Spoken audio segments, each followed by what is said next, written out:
From the John DeVito Broadcast Center, welcome, ladies and gentlemen, to another broadcast of Armchair Experts with Jim Leon and Rich Massaro on the Windy City Hometown Entertainment Network and Jack FM 89.7 WRHS FM Norge on Thursday, February the 8th, the year 2018. And now, here they are. Here they are. Here they are. Here they are. Bright-eyed and bushy-tailed Jim and Rich. You're much too perky for a Wednesday night, DeVito. I don't know what you've been doing. Since we're doing this thing on a Wednesday night instead of our usual Tuesday morning, and since we're moving to Thursday here, he's much too perky for a Wednesday evening. Bright-eyed and bushy-tailed doesn't go with the Thursday, with a Wednesday evening, I should say. No. Especially when it's cold and there's a lot of snow on the ground. A lot of snow, and there may be more, and there's supposed to be more, and I sat around all day doing...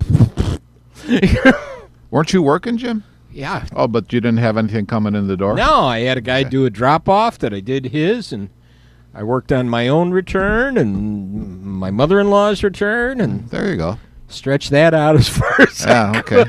Okay. Sounds good. Papish called me and said, "Hey, can I come tomorrow?" I went, "I'm not going to be there." Oh, okay. I said, "You want to come Friday?" I said, "But based on the weather, here's my cell phone number. Call me first." Yeah, right. I'm not driving in for this. You're coming from 2 blocks away. I'm coming from 26 miles. Yeah. Hey, so what's going on, my friend? I don't know, Rich. What's been on your mind lately? I've got some interest. I sat there today and I did what we'd laughingly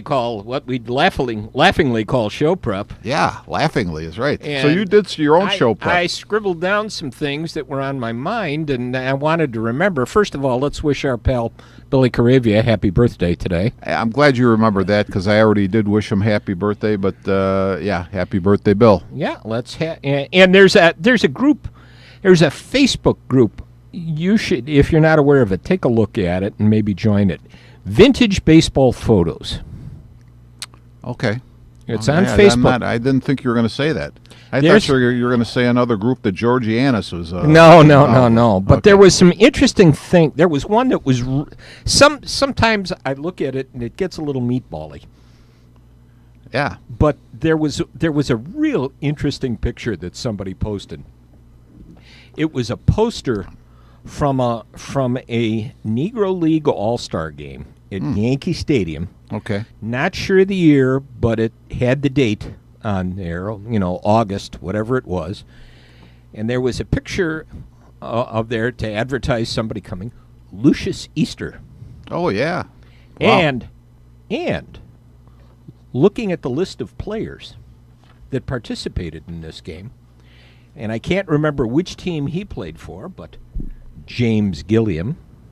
Oh, okay. Junior Gilliam. Okay. And the third baseman on one of the teams from the New York Cubans, Orestes Minoso.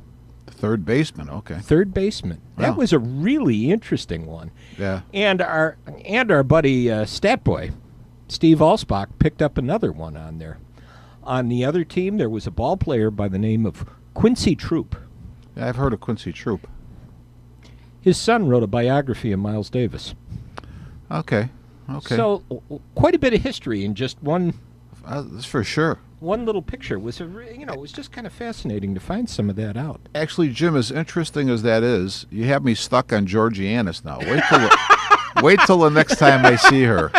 Here she should be starting to get everything organized for our planning for our reunion. I happened to read her comments to Bill on his birthday on Facebook, and it's like, "Oh, Bill, happy birthday, go Rebels!" And I'm like, when my birthday came, first I don't even know if she wished me happy birthday. I'm the one who we had, a 2-week romance when we were like freshmen in high school. I got nothing, and Caravia got, Yeah, you get squat. I got squat. Oh my God! You're just an afterthought, Massaro. I am an afterthought. Holy crap! I was joking in the office that I said I did show prep. I said Rich and I used to get together the day before for what we laughingly referred to as show prep, and by the time we got in, go, well, what did we talk about yesterday? I don't remember. Well, yeah. And I kept saying, well, Rich, you're like 2 weeks younger than me. You should remember these things. Jim, the other thing is, if we would actually, when we did show prep, if we did the exact same thing we did the day before, it would sound so canned that it would be, worse than what we normally sound like. Some days, I tell you, I think we're extreme. I think we're brilliant some days. But then again, I'm biased. Well, Jim, I have a question for you. So, you watch the Super Bowl? Or yes. No? Yes, I'm still waiting for defense to be played. Although it got played in the last couple of minutes, which I guess was critical, but the rest of the game, I was looking for the defense. I hear a lot of people say, great game, great game. I would say entertaining game. Entertaining was the best way to describe it. I don't know that I would call it great. No. The other thing is, why is it that the announcers seem to see a totally different game than I ever see? I don't get that part of it either. And I'm still trying to figure out, especially on Ertz catch. What's a catch? What's not a catch? When does a receiver become a runner? When does a runner become a receiver? Jim, I have to say, on that play, when they started talking about the runner versus receiver thing, that's the first time I ever heard of that. I don't know how they distinguish the two. I don't know, but I mean, I'm listening to Collinsworth going, I don't understand. Yeah, well, in sympathy with Collinsworth and Michaels on a thing like that, because that review took a couple minutes. Yeah.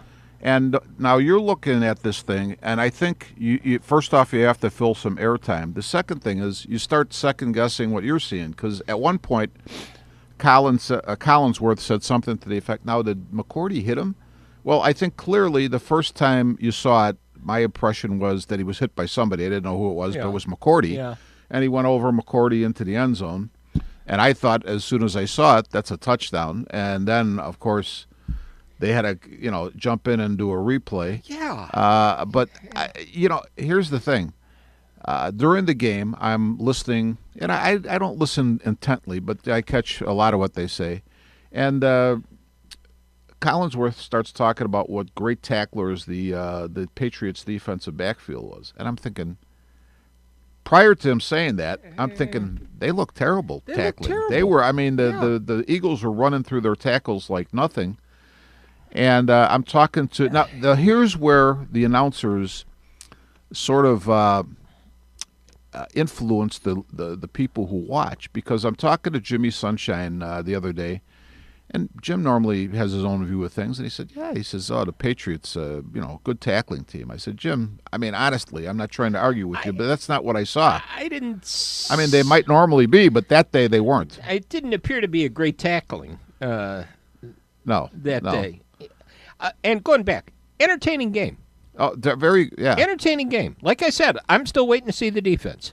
Yeah, that's true. Other than the last couple of minutes of the game, I saw no really lousy defense all day. Well, the other thing that I've heard people comment on is they seem to think that the announcer Stiff Foles, and of course talked a lot about Brady. Well, I didn't notice that particularly. I didn't particularly think so. But the other thing you have to take into account is when they do their planning for the game and they have the topics they're going to talk about, not to discount Nick Foles because he played a great game, but Tom Brady, the fact that he's been there so many times has got to be a focal point of what they're talking about. That's your storyline, right? That you start to work at, and you also have to look at the fact that you got somebody who threw for 500 and some yards. 500 and change. 500 yards and change. Well, the other thing, they didn't mention much, but I don't know if you noticed it, but as I'm watching the game, I'm thinking, Brady is, I started to think,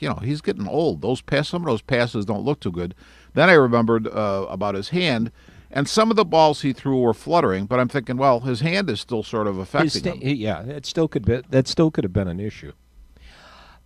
But it was a fun game to watch. I'll admit it's the only game this year I watched kickoff to the final horn. I didn't watch the whole thing. I do know that I turned it on and it was, I want to say it was 5:45, and I wasn't even sure, even though the start time was 5:30, wasn't sure that they would have even started by then. And I look, and it's already the Eagles had already scored on the field goal, so it was 3-0. I'm like, wow, that was quick. And I sort of had a feeling. I usually root for the Patriots because when I was a kid, I learned my lesson. I always rooted against the Packers, and the Packers were a great team, and I missed appreciating them. So I try to watch what the Patriots do. I am more pro for them than against them. I wasn't necessarily for anybody, but I like the Patriots. I think they play great football. But I had a feeling prior to the game, a couple weeks prior, that the Eagles would win. I wouldn't have had enough feeling to bet on that hunch, but I was. What did I say on the number? I think I said under. Yeah, I think we were talking under. I think we were talking under. Was the number 48 or something? 48, I think, yeah. And I thought that would have been good, but like you say, the defenses didn't show up at all. No, the defense didn't show up at all, and poor Vegas, they said the books took a bath, which means they only made $1.2 million. Yeah, that's right. They only made a little over $1 million, poor guys. A little over $1 million on that instead of whatever they normally make. Whatever they would normally take on that. It's good to see the game. At least it was not the type of game everybody, I would assume, thought it was going to be. I mean, the Eagles' defense, I would have thought would be better than the Patriots. But again, I have to say, with that hurry-up offense, the Eagles, I think the Patriots did what they tried to do. They tired them out, and that the one play that turned there was a few things that turned the game around. I think Peterson made a couple of gutsy calls that paid off for him. Yes, he did. And the other thing was that what's the defensive player who caused the fumble? Is that Graham? Brandon Graham, was that? Yeah. Just a great effort play. I mean, he was pretty well blocked, and he just kept going at it, and he made the play, and it turned it turned into the decisive points. And just a great effort play, but the Eagles' defense really sort of got abused, as did the Patriots. Yeah. And when I'm sitting there looking at the Eagles' offense and thinking, here's a guy that came out of the Andy Reid. Yeah.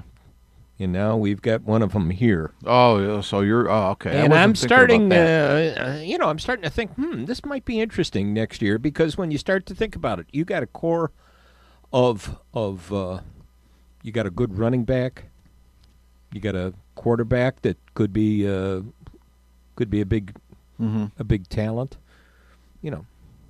Get yourself some receivers and. Yeah, they keep pointing to.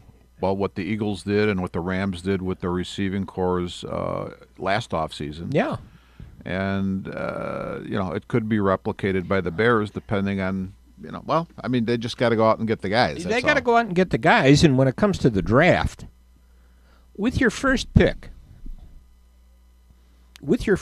especially if you're drafting in the top 10, do you take the best player to fill your need? One of your needs, or do you take the best player available? Well, what would you say, in your mind, what do you think the biggest need would be? You got two needs, receivers and guy on an offensive line. The guy from, and the unsexy pick would be the guy from Notre Dame.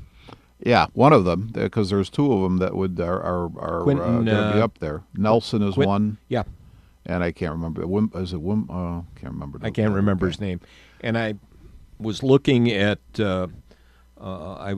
somebody's mock draft, and I forgot to tag the thing so I could go back and find it when we would get started. Well, let me ask you this. I mean, it's hard to tell. I don't watch college football that much. Ridley would be the receiver that I'd be thinking of.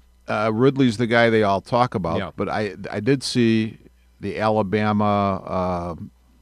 Who they play? Georgia game, and Ridley looked fine. And I'm not saying I'm an expert other than an armchair expert, but I mean, I don't know. Is there anybody of those receivers that stands out so much that you would use that first round choice? I don't know. Honestly, I don't know. Yeah, that's my question. That's the question. I would probably be really satisfied if, like I said, if they went for the unsexy pick. Yeah, I think took it would a lineman. Now, one of the other things they keep talking about, is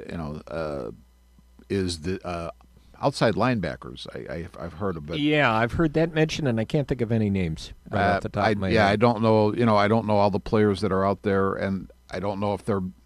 I assume there would be somebody, again, that's would be a potential high draft choice. That would be an outside linebacker that would be sitting there at what, number 8 is it? Or yeah, what are we right now they're number 8. I agree with you, though. I think if one of those Notre Dame ball players is there, the lineman, I would take that. I'd go for the unsexy pick, and I think that would turn out well because I honestly, our line, I think did okay. And I think with Harry Hiestand coming in as the offensive line coach, hopefully he can do as well as he's done at other stops along his coaching trail. And especially if they draft the kid from Notre Dame. Yeah. There's the kid. Sure. There's the kid he coached. Yes, that's true. But I want to, other than Cody Whitehair, and it looks like Leno and Massey. Well, Leno's there, but it looks like Massey's going to stay. It looks like Is they're he really? Yeah, that's what I've read. Oh. But I think the 2 guard spots are iffy because there's no guarantee that Kyle Long is ever going to be the Kyle Long that was a Pro Bowl player. And I don't think they've made a decision on Sitton yet. No. And I think they're more inclined to let him go. I would think because, you're talking about a guy that, I understand where Ryan Pace is coming from. When you get to a chance to get a guy like Sitton, you jump on that. But the reality is, if you really sit back and look at it and try to, and we have that luxury because we're not directly involved. But Sitton, why would the Packers ever give a guy like Sitton up? The Bears got him off of waivers, right? Yeah. So, and then he goes from a guy who's an Iron Man. It plays, God knows how many games in a row. And now I'd say with the Bears in 2 seasons, he maybe played half the games. Yeah. So why are you gonna, and he's in his early 30s, so he's on the down He's on slide, the downslide. So I would think you're going to have to look. There's critical need there. Mm-hmm. Obviously, there has to be receivers. But the other thing you got to think, there's a lot of cap space. Yeah, for sure. That's got a for lot sure. of cap space, and I know you're going to be looking at Glennon being released right after That's sometime. what they're saying. Sometime in March. Is are they going to hold on to Sanchez, or what's going on there? I can't see them holding. Well, if they hold on to Sanchez, $1 million, hold the clipboard. Yeah, and be the wise and sage counselor. The thing I don't like. I understand the reasoning behind getting rid of guys, but if you already have guys who you're familiar with, I understand there's going to be a whole new system. But why make things that much more difficult by bringing more and more different parts in? I think one of the problems the Bears have had, and it's out of necessity because there was so much that had to be done to try to remedy the team, but you have a lack of continuity. And then you start to throw the injuries in, and it becomes even more chaotic. And I noticed it. I noticed one of the early changes that was made was the strength and conditioning coach was fired. Yeah, but I think that's, again, I thought that group was just hired a year or so ago. Oh, I thought they came with Fox. Oh, they might have come with Fox. That's they possible. came with Fox. Okay. And after hearing all the things about, we put this monitoring in and this, and we've got all these standards that we're looking at, and the injuries were just as bad. Jim, I have to say though, I don't see.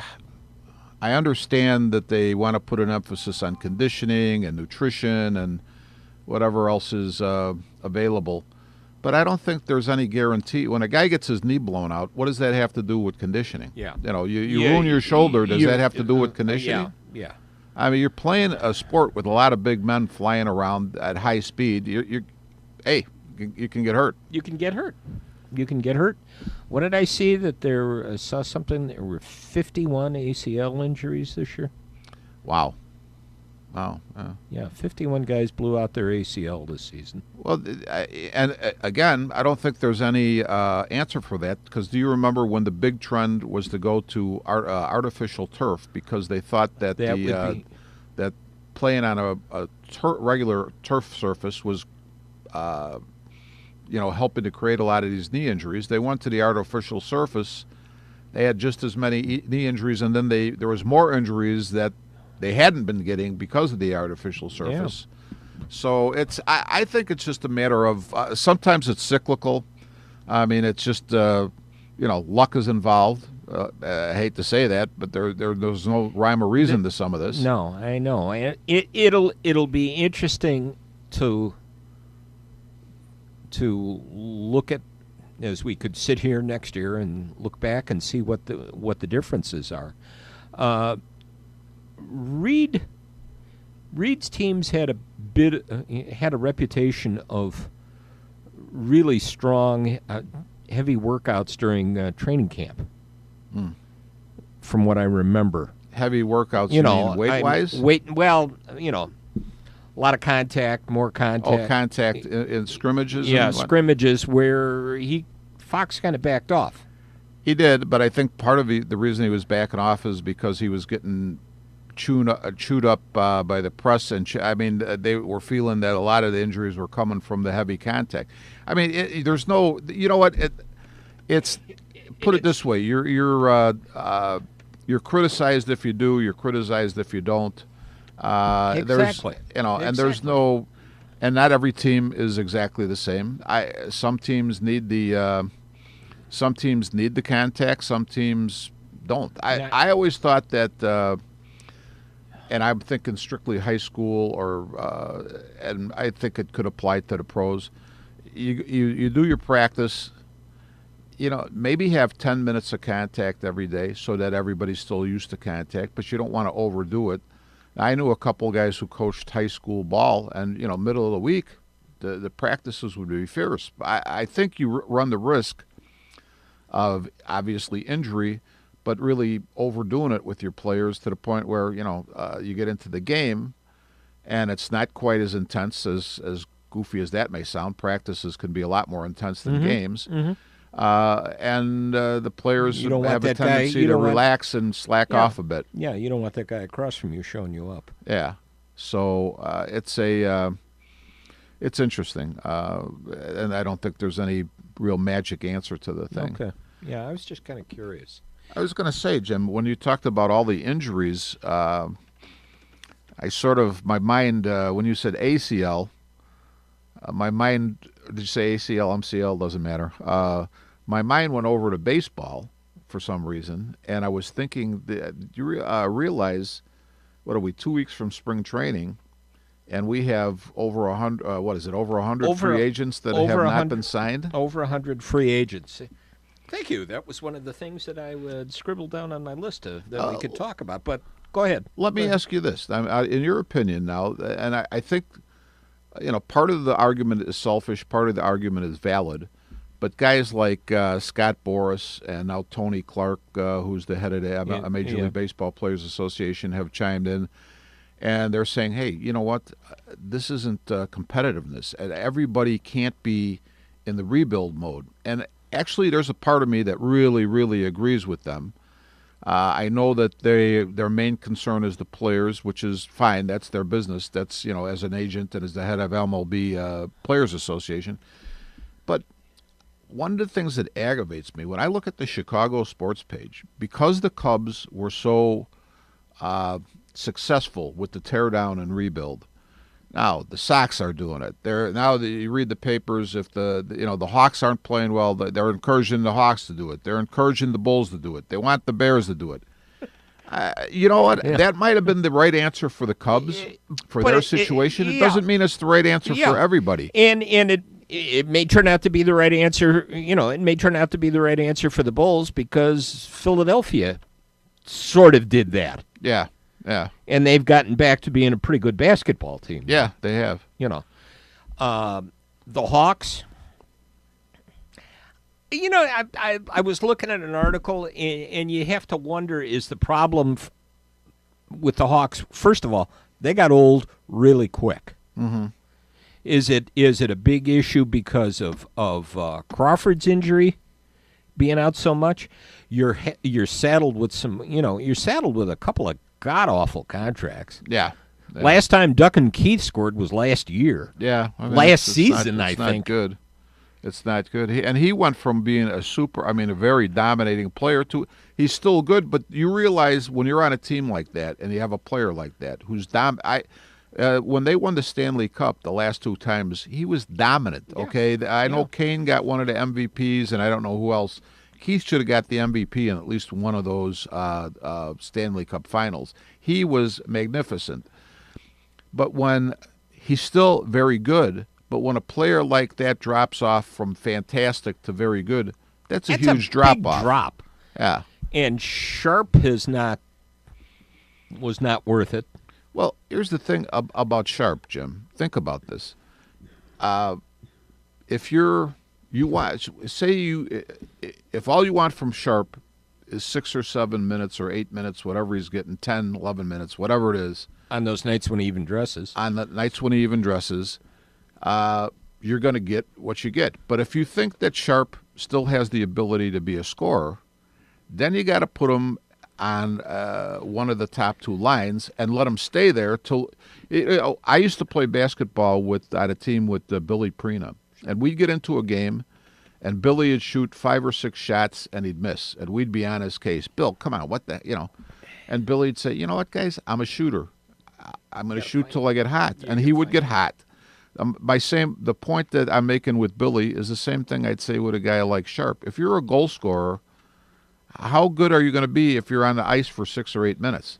You got to be on the ice for some major minutes to get into some kind of rhythm to get your game if you're going to score. Yeah, exactly. You can't even get into a rhythm at this point. Right. So I think it goes back to something you and I talked about the last time we got together for our nonsense. Do you deal? Do you trade if you have an offer? Oh, I don't know. I mean, you become a seller. I think it's a great question, and I think this is the quandary they find themselves in. Mm-hmm. I think, what do you do? This is a group. I mean, the core is a group that's gotten you so far so many times. You keep thinking to yourself, you know what? The next game, they're just going to turn it around. And it's not happening. We saw that through the playoffs. Oh, no, they'll come around. They'll come around. But on the flip side of that, if you decide to trade some of those guys, and obviously you bring in other guys, how is that going to work? I would say this: if I was going to do that, then I would get rid of Quenneville, because my contention has been, I've said this on the show before, I think at one time, with all of his tinkering with the lines, that worked because all of the guys grew up in the same system. Sure. So they were interchangeable parts. Sure. That's not the case today. When I look and see, he's had some lines that looked like, you think, this line should click. The latest one is Hartman, Sharp, and Saad. But the line doesn't even stay together the whole game if they don't click right away. So how are they ever supposed to really click? It's to me. And again, I mean, Quenneville's been a great coach. I love Joel Quenneville. Joel Quenneville's going to be a Hall of Fame coach. Yeah, he's definitely. Be in the Hall he's the second most winning coach in the history of the league. Sure. But maybe, sometimes it's just the time to go.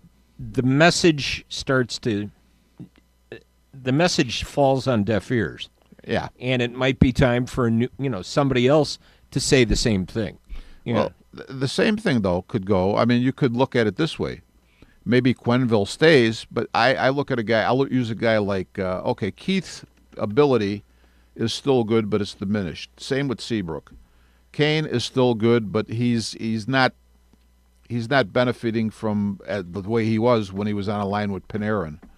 And that's fine. I mean, Panarin's not here; he's gone. He misses him. That's a big loss. But the thing I would say is, I look at a guy like Jonathan Toews. He's been great for us, but how many times when Jonathan Toews tries to talk himself up for a game, is it now just talk and he cannot rise to the level he wants to? Because here's a guy who's been in so many big games, from international hockey to the NHL. Sure. Maybe here's a guy who just needs a change of scenery. I don't think they would ever think about moving Taves at this point, but I think actually and again, it's not that Taves is terrible. It's not that I think the guy's, anything bad about the guy. But it might just be time to move the guy when you could get something big for him, maybe. So you can get something for him, but it's going to cost you because you're not going to have anybody who's going to want to pick up that $12 million. Yeah, that's true, too. That's Those guys are almost problem. unmovable. You've reached a problem with the contracts where these guys are just about stuck here. Well, I know that who was here, Dale Talon, got whacked by the media, and one of the reasons that he sort of got run out of town is because a lot of the guys who were sort of the good guys, but like the spear carriers, like your who's the big like Bufflin and those guys, he paid them, and then they paid the piper because they had to get rid of those guys because of the cap. Because they had the cap issues, and that's been a perpetual. The same thing that Scotty Bowman's done the same thing with basically a half a dozen guys. Stan Bowman, I should say. Yeah, I mean we're running through the same track again. Break time, John. He's paying attention in there tonight. I'm looking at him. He's listening to us.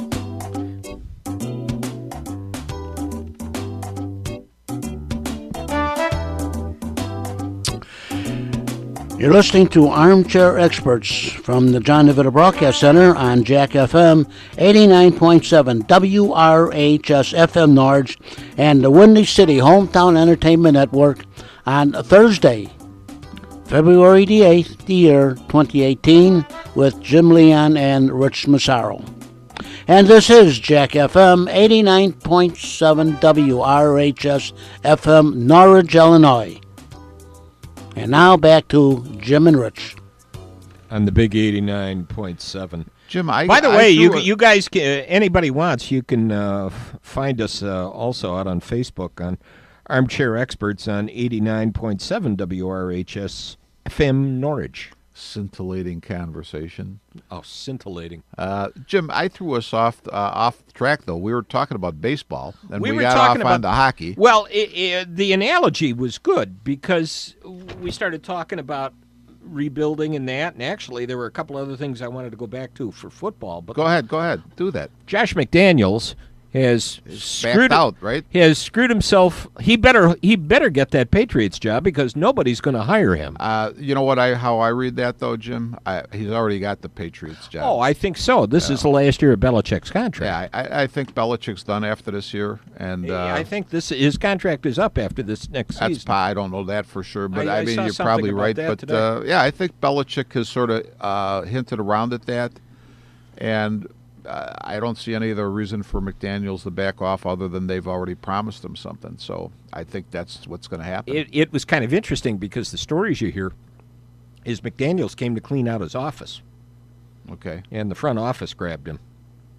Okay. And, put that there. But I think that the thing that was a lot of people were bothered by was the fact that he's hired assistants.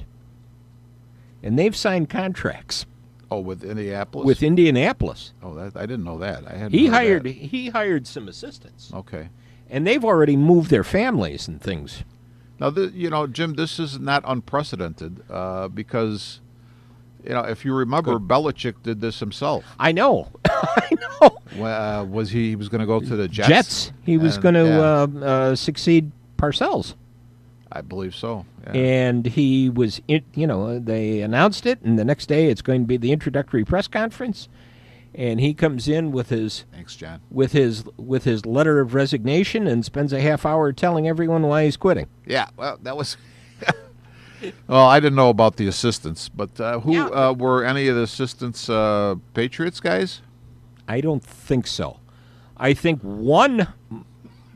I'd have to go look at the names. One guy may have come from U of I. I think somebody else might have been a Dallas assistant. Okay. But I don't know. And Indianapolis has now got these guys under contract. Nice. That'll be a good situation. That's a great situation for somebody to come in and. Oh, jeez. I can't even. And I think one of them might be a defensive coordinator. And I don't have names. I did not get a chance to Jim, names. Has anybody floated a name out there for the Indianapolis job now that McDaniels is backed out of it? I think a couple of names I heard from Philadelphia, John of DeFilippo. DeFilippo. Yeah, that's one name I heard, and there was another name, and I can't remember it right off the top. Not Frank Reich. Yeah, that may have been it. Yeah. Frank Reich might have been another one. And it was kind of interesting, and I probably won't be able to find the clips quick enough to find this. But somebody posted some links to a couple of articles, and one of them from the Indianapolis paper. That would have been interesting. That would have been an interesting article, and I think the general thing was he may have done us a favor because he really is scum. That was kind of the attitude in the article. Yeah. To me, if I was the guy that they were going to approach to be the next head coach, I mean, you want to take the job, I think you make it work. I'm sure that the people that McDaniels hired, even if they're not really, and it's not a guarantee that they would be unknown to the new coach because most of these guys know each other. Yeah. So I'd just say, hey, you know what? Take the job. Let's see how this works for a year because I'm sure assistants are not under contract for more than a year. Rare unless you got a coordinator. Or it might cost the Colts a few bucks, but buy the assistants out. That's the other thought too. So that's the other thought. And I mean, you have a situation where the story is out today that Andrew Luck may need more surgery. Yeah, it's been such a weird deal with him. That doesn't surprise me at all. I don't know if or when Andrew Luck when is he ever coming back? Who knows? I mean, you think about this. You got a guy who may not play for might be a second year that he doesn't play. Yeah, I wouldn't doubt it. Doubt it. Wouldn't surprise me completely. Wouldn't surprise me at all. No. One other thing I want. You got anything? No, go ahead. One other thing I wanted to touch on: Pro Football Hall of Fame. Pro Football Hall of Fame. Great selections. Yes. And the one I had to smile about the most was I found the Twitter feed, and I actually retweeted it, and it showed up on Facebook. If you clicked on it, you got to see the video of the president of the Hall of Fame, the Pro Football Hall of Fame, going to each inductee's door and knocking on the door to welcome them to Canton, Ohio. And the one that made me smile the most was the first one on the clip when he went to the door, knocked on the door, and Jerry Kramer opened the door. Who were was there 5 or how many were elected? Jerry Kramer, but I saw you on Facebook refer to Jerry Kramer. I would have thought he was already in. No, he'd been. This was the 11th time. Oh my gosh! Here's a man who's 82 years old. Oh my goodness! And just to watch the smile, I imagine, on his face when he opened the door, and there's the president of the Hall of Fame, and there was somebody standing behind. I couldn't get a good look at him. I think it may have been Jay Glazer from Fox Sports. Okay. Who was jumping up and down like a little kid. Oh, I bet. Just to see that. So it was Jerry Kramer, Ray Lewis, Urlacher. Bobby Beathard was as a executive. Terrell Owens, Randy Moss. Okay. And I find it interesting that the Hall of Fame kind of finally broke with this thing where, oh, no, we can't have 2 linebackers. We can't have 2 wide receivers go in. Yeah, I think that's sort of silly. I think that's silly, and I think that it's good that they finally got it. Did any of the linemen make it? There was a lineman. I know that, who was up? Was Kevin Maue up? No, it wasn't him. Brazil? No, that wouldn't be Brazil. He was a linebacker. I'm not sure. I don't know. I thought he was a lineman. I can't remember. There was one more, and I'll... it doesn't matter. I think the thing that just I enjoyed the most was just to watch Jerry Kramer. I know that you commented on it on Facebook. I didn't follow through. I think there was a link that you said to watch. I didn't. There was a link. It. There was a link that actually came from the Pro Football Hall of Fame Twitter page. Okay. Twitter link, and Bob Lupo said, "Well, they selected Ray Lewis, an accessory to murder." You know what? Somebody else mentioned that on it was either on Facebook or somebody I talked to, and I said, Ray Lewis, to me, I don't know what his role in that was, but he cleaned up his act afterwards. Now, whether it's to me, you could go on YouTube and find him pep talking everything from small college teams to pro teams. Right. So, in the sense that if it turned his life around the right way, that at least was a positive. I'm not saying that to be involved in something like that was a good thing. The only how would you say? The only thing I didn't like about Ray Lewis's career was that last game when he came out, and I didn't know if it was a football game or he was trying out for Soul Train. I couldn't really figure out. Well, that was always his entrance. Oh, that was? That was always his entrance. Oh my gosh! You just had a chance to see it. Okay. Isolated, because that's how he always made his. But yeah, I think the guy belongs there. There's we've talked about this many times. There's a lot of guys in all the Hall of Fames that aren't exactly angels. So the guy gets elected for what he does on the field. Yeah, and I think it was great. And the other thing that was interesting too, as I went back on, I don't know if it was, it might have been yesterday or the day before, I went back and looked again at the Pro Football Twitter page. Well, they have an event for all those that were selected on Monday after the Super Bowl that they refer to as Measurement Monday because everybody is fitted for their gold jacket. Oh, okay. Everybody is fitted for their Hall of Fame ring. Wow. And everybody is measured. Everybody's heads are measured for their busts. Right. That's interesting. Yeah. I thought, wow. That's cool. And there's a luncheon, and somebody who was previously selected gives them a little orientation. I thought it was a very cool thing. Did you see the thing? It was the week prior to the voting. In the Sun-Times, they had sort of asked writers who were voting, but from other cities, what their view, how they viewed voting on the Hall of Fame, and Urlacher in particular. And the one guy, I don't remember where he was from, but he made an interesting comment.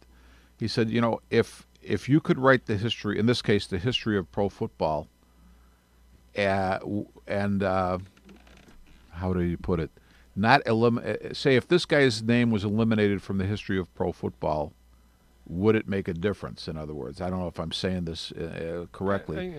Then I would consider that sounding like George Bailey in I would It's a Wonderful Life. I would consider that to be a Hall of Famer. Yeah. And I said, that's pretty good. But then as the week went on, I started to think, well, wait a minute now. Does that mean Eddie Goodell would be in baseball, or Al Gianfrido or Sandy Amoros would be in? Because the history of baseball would be totally different without those guys too. So, it's. But I understand what his thinking is, and it's interesting because then I started to think, because I always sort of think about baseball. Those guys, I think I know better than the football guys. I just thought, well, okay, that's maybe okay. Would you think of a guy like Dave Kingman with a lot of home runs, but never going to be in the Hall of Fame? Did he really have a huge effect on the game of baseball? Sort of, but not the way this guy's talking about.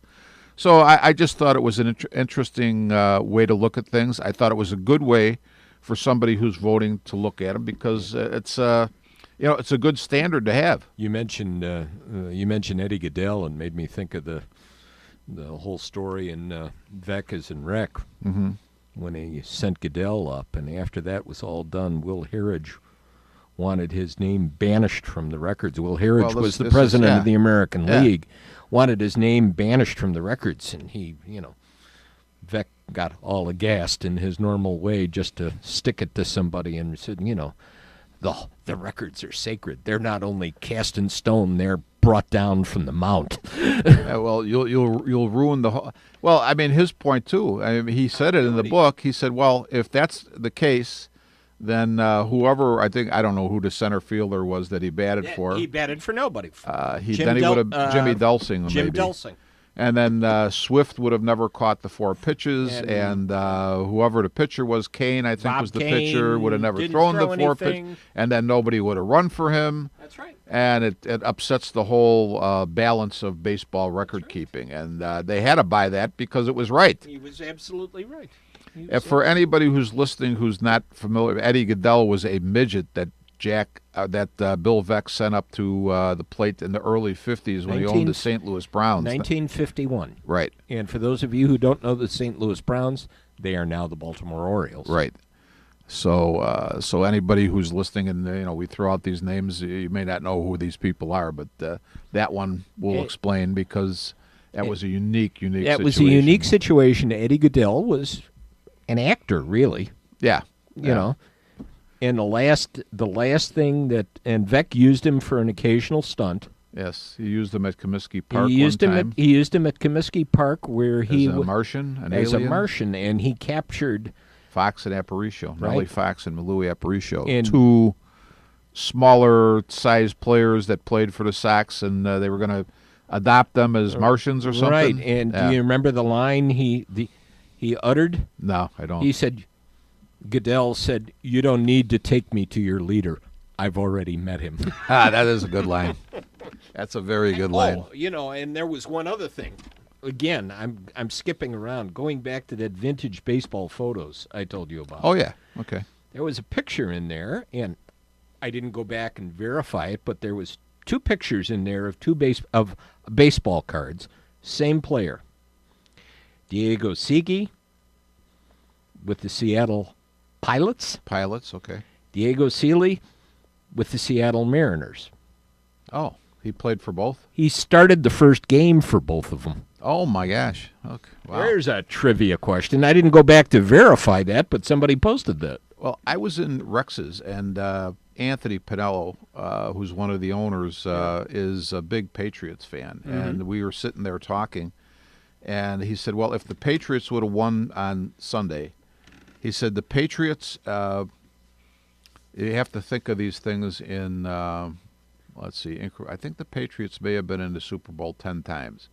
The first 2 times they lost. They lost to the Bears in 85. They lost to the Packers in 90-something, 4 or 5. Mm-hmm. The next 3 they won, and the first of those 3 games was in Houston. The third game of the 3 that they won was against Philadelphia. They then lost twice to the Giants, and they started this next, what would have been the next streak if they would have won on Sunday. The first of the 3 games was in Houston. The third game would have been with Philadelphia, and one of the unique things about that is Philadelphia, both times in the Super Bowl facing the Patriots, had beaten the Falcons and the Saints to get there both times. Really? Yes. And there was one other thing that he had said that I had lost. I got back. Now I lost it again. But there were a lot of different similarities in that sequence. So okay, yeah, interesting.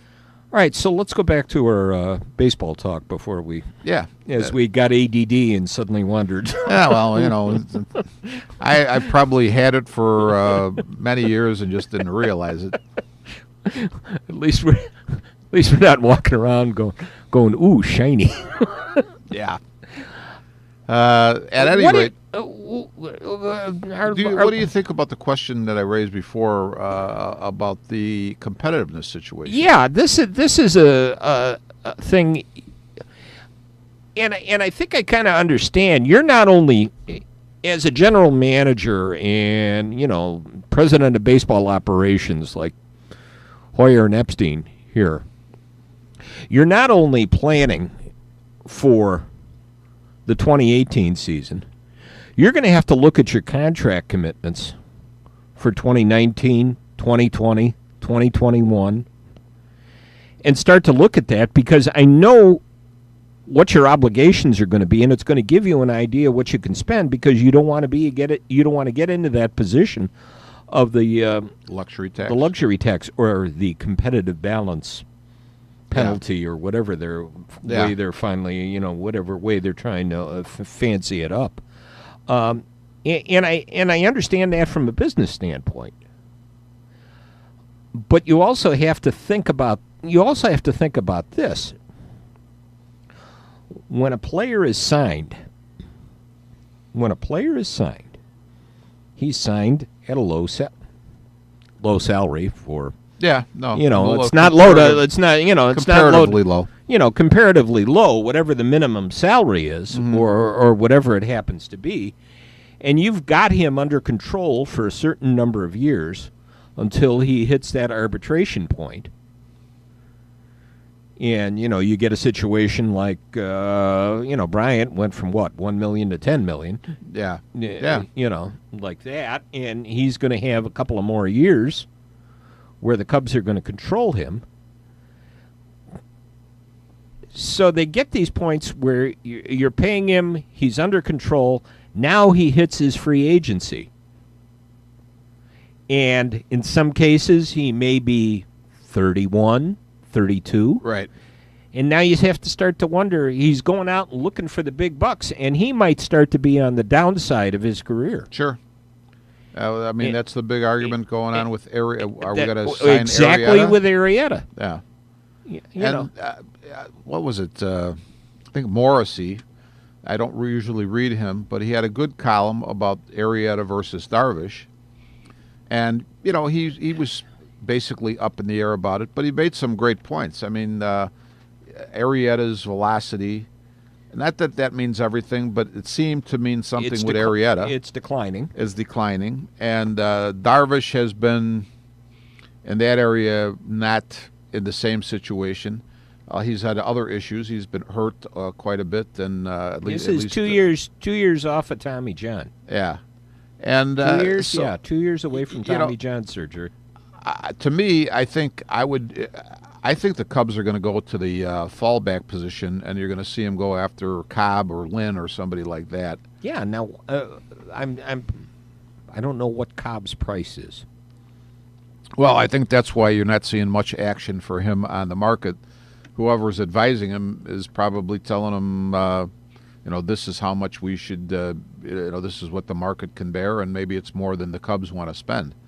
To be honest with you, Jim, I'll never say I have no problem with anybody making whatever money they make, but it starts to really, at this point, it's starting to, in my opinion, negatively affect all the games. Baseball, just the scenario that you just illustrated about, the guy gets to be 30 or 31, he's under club control. Now he wants to go out for the big bucks, but it's an iffy proposition because you're probably on the downside of your career. Sure. Now, as a position player, you might have some more left. You may have some more left. You may just be starting. You just may be in the middle of your peak production years. Yeah. But the way pitchers are handled nowadays, you may be on the decline at 31 or 32. You may be starting your decline. Sure. You know what, though, Jim? The owners are not smart, I don't think. I saw one of the big contracts that was given this offseason. Lorenzo Cain got $50 million over I don't know how many years from the Brewers. And I'm like, you know what? Okay, I understand he's a good player. I'm not saying he's not a good player. I have to fall back to maybe the type of thinking a guy like Veck had. Who actually do the fans come and pay to see? I mean, is Lorenzo Cain, because he's on the team, is he going to put anybody's, is anybody going to pay to see him play? I'm not, again, he's a good player, but it's not like you're saying Mickey Mantle or somebody like that. I mean, what to me, they have to get smart and say, okay, if when we were younger, yeah, I want to go see Sandy Koufax or Warren Spahn or Bob Gibson pitch. Sure. So is there anybody in that category today? I mean, there's probably a few guys, Kershaw, maybe even Arrieta's in that, but who are they? And, same goes for position players. Who do you really want to see? Is there somebody that you want to see? I think they have to start looking at it a little bit more like that. I used to tell Jim Kelly when I had coffee with him and Michael Jordan was paying, I said, I pay Michael Jordan whatever he wants, and I'd pay the rest of the league the minimum because he's carrying the whole blessed league. Every place he goes, he's the one responsible for the salaries, right? That we're looking at now. Yeah, and that's the way I think they need to start maybe looking at that a little bit more. Like who's actually a gate attraction? Are there any gate attractions today, or are we just bidding this thing up? Bryce Harper, Mike Trout, maybe. I've seen both of those guys. Maybe it's just at the point in life that I'm at. Hey, they're good players. I don't know that I would actually. It's not like when we were kids and say, man, I got to go see Willie Mays or Hank Aaron or even Ernie Banks or whatever. Yeah. I don't look at those guys that way. I know they're good. And I'm finding it. I've found it interesting too that a couple of the trades that were made this year, as some teams were starting a rebuild. I'm thinking Pittsburgh when they sent to the Giants. McCutchen to the Giants. Mm-hmm. McCutchen's in the last year of his contract. Yeah, you're giving up prospects for a guy you hope you can sign. Yeah, after that point. Machado, if they would have dealt, somebody would have got him, it would have been the same deal. Yeah. You're going to take this guy for 1 year and hope you can convince him to stay. Mm-hmm. And you may be giving things up you may be giving up currency, to use the popular term. Yeah. That would be beneficial to you down the road. Well, I think the other thing is, what is the organization? How do they look at their team? And I think the way I see it, the Giants are straight shooters, and they want guys who fit that mold. And McCutchen fits the mold that they want to have on their team. Maybe they don't care. Maybe they think they have a window this year where they can compete if they have a guy like McCutchen. I don't know that much about their team to say. Maybe they feel that's what they're lacking. The other thing is, though, McCutchen, last year he rebounded a little bit, but the year prior to that he had a bad year for him. Mm-hmm. So, and he's been in the league a while now. I think he's maybe 30, 31. So, maybe the Giants are saying, hey, that's all we want this guy for 1 year. See if we can be competitive, because they were surely not competitive last year. No, and that, and there was an injury, pitcher. Oh, the lefty, Madison Bumgarner. Yeah. That kind of killed the season off, right? That killed him big time. Yeah, that killed him big time. So it ought to be an interesting, as we're a week and change from pitchers and catchers reporting. Are they going to report this? Is it this weekend? No, or early part of next weekend. I don't know. I always think it's around the 12th or the 14th or somewhere something. I don't know. There. So they'll probably be reporting like this weekend or that. Pitchers and catchers will report. Baseball's going to be here again. Yeah. And I know there's a list out there of the free agents. It's going to be interesting to see how they get picked off, who winds up where. I'm thinking back to that 1 year, was it in the 90s, when there was all these free agents out there and nobody wanted to sign anybody. What they've been talking about is, I think it was 94, 95. 94, I was thinking. They actually had that year a free agent spring training camp, and they're talking about maybe having the same thing this year. They're talking about that, and I remember if somebody wasn't signed by a certain date, you couldn't put them on your roster or negotiate with them until like May that year. That sounds right, yeah. Ron Stock, the short time he was with us today, was saying something about, he brought up collusion, and I said, I don't think there's collusion. I just think you know what? You start talking about even next year. The papers are all saying, "Oh my God, you got Harper, you got Machado, whoever else." There's Kershaw, I think, is one of the guys who'll be a free agent. You start talking. I don't know if you said this to me or somebody else said it. Chris over at the Sweet Oasis one day when I was over there was saying, "You're really going to pay a guy? What is it? They're talking $250 million for over. No, it's more than that." Rodriguez was $250 million. That was Rodriguez. They're talking Harper more than that. Yeah. And I said, you know what, Chris? Honest to God, I've seen Bryce Harper. He's a very good player. There's no doubt. A lot of people are jazzed because they think he'll come and play with Bryant because they're buddies. I'm like, you know what? I don't care if Harper comes and play with the Cubs. Honestly, I don't. I don't see that as being any. Honestly, Jim. Sure, is a guy like that going to help? But there's no guarantee any player can put you over the top. No guarantee. No guarantee at all. It's kind of interesting too, and we didn't get into it, and we probably won't today. I was going to talk a little bit about the Bulls and the trade and free agency and where is LeBron going to go? Because I heard a quote from him this morning about. Would he want to waive his no trade clause? And he made this statement, and he had to correct himself right quick. Well, I'm here for the long haul, which means to the end of the season. Yeah, right, yeah. Yeah. So, I would have liked to heard that correction. Oh, wait a minute. What am I? No. I'm here for the long haul, and at the end of the season we'll evaluate. Right. Right. So I'm thinking, come on. LeBron, who you crapping? Well, they're saying that he's got a home in L.A., so that's a possible stop. But the other thing, finally, the papers are saying what I've been saying for a while: Philadelphia is another possibility. I never thought about that until you mentioned it. And I thought, wow, that really would be a good place. Fit, but there's also something, and apparently has come from him, although he's denying it, about wanting to talk to Golden State in the offseason. Well, this is, I'll tell you what, a lot of people are, you're starting to hear, not a big drum beat, but you start to hear a little bit of a drum beat of LeBron may actually, how many finals he's been in, and maybe he's even better than Michael. You know what? Michael never had to get, he never had to get Patrick Ewing and Charles Barkley to help him out to win championships.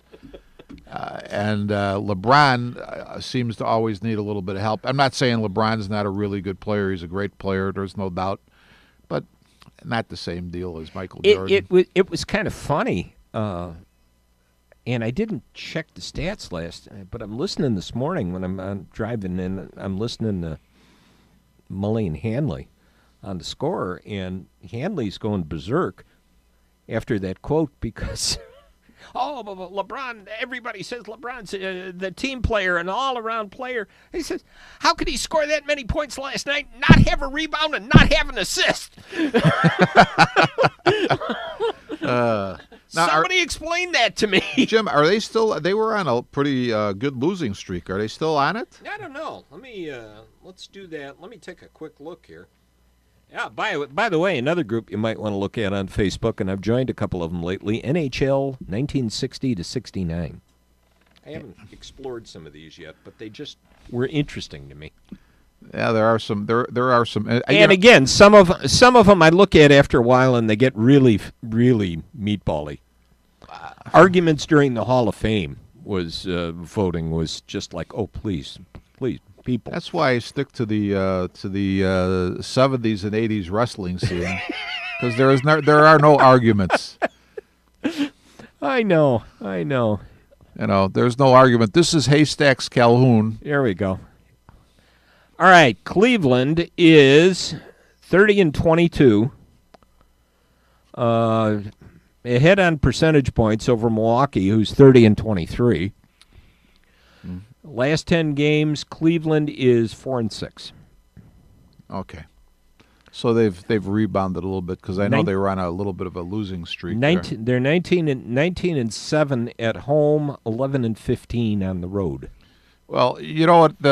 They do have some hope, though, because even though Kevin Love is hurt and he's out, you never know when Derrick Rose is going to make a rebound. Oh, John, you're ready for that. John, you want the NBA package so you can watch that, don't you? Don't you, John? And at halftime right now, speaking of Cleveland, as we're doing this on Wednesday night, Minnesota 66, Cleveland 64. And while we're at it, let's check. Derrick Rose, 7 minutes, 3 points. 3 points. Hey, he's hot tonight. Off the bench. He's hot. LeBron, 12 points. Yep. So yeah, anyway. At halftime. Anyway. I know you're excited, John. John checks that Cleveland box score anytime it comes into the paper, so we know that. Hey, this wasn't too bad for an evening. It was fun. We were actually we were livelier than what we normally do in the mornings. Yeah. Maybe we're not. Maybe we haven't woken up enough in the morning. So you never know. I don't know. Maybe it was enough. Maybe I had enough caffeine today. I don't know. Well, that was the other thing. This is my fourth cup. If I'm up all night, I'm not going to blame you, John. I'm blaming Jimmy Sunshine. Okay. All right. Well, anyhow, let's wrap this. We'll wrap this puppy up, and John can package it off and send it off to the Museum of Broadcast Communications for another Hall of Fame edition. I'm ready. You're ready? All right. All right. We'll do this again in a couple of weeks and see what kind of trouble we can get into, and I'll get this thing. I'll get this thing up on Facebook as soon as I see it's posted, and as long as I remember to look. I'm deeply disappointed. I posted Mom's apple pie on Facebook the other day, and nobody even commented. No Tyrone Davis fans. I don't know. I don't know. Sometimes that just happens. All right. All right, a lot of fun. Let's do this again in a couple of weeks. I'm waiting to hear the music in my headset before I... Okay, now we can go. Okay. All right, we'll see you in a couple of weeks. Until then, we're Taillights.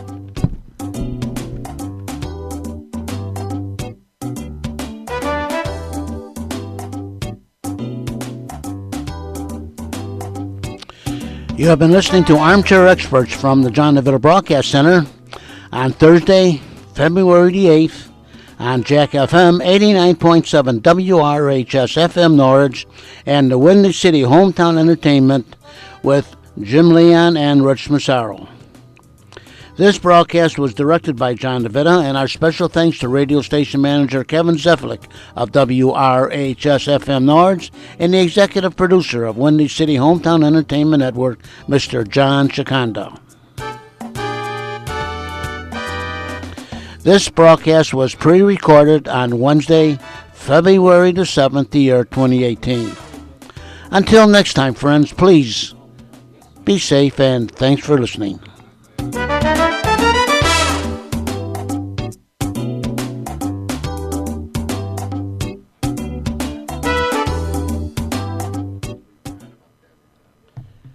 And this is Jack FM 89.7 WRHS FM Norwich, Illinois.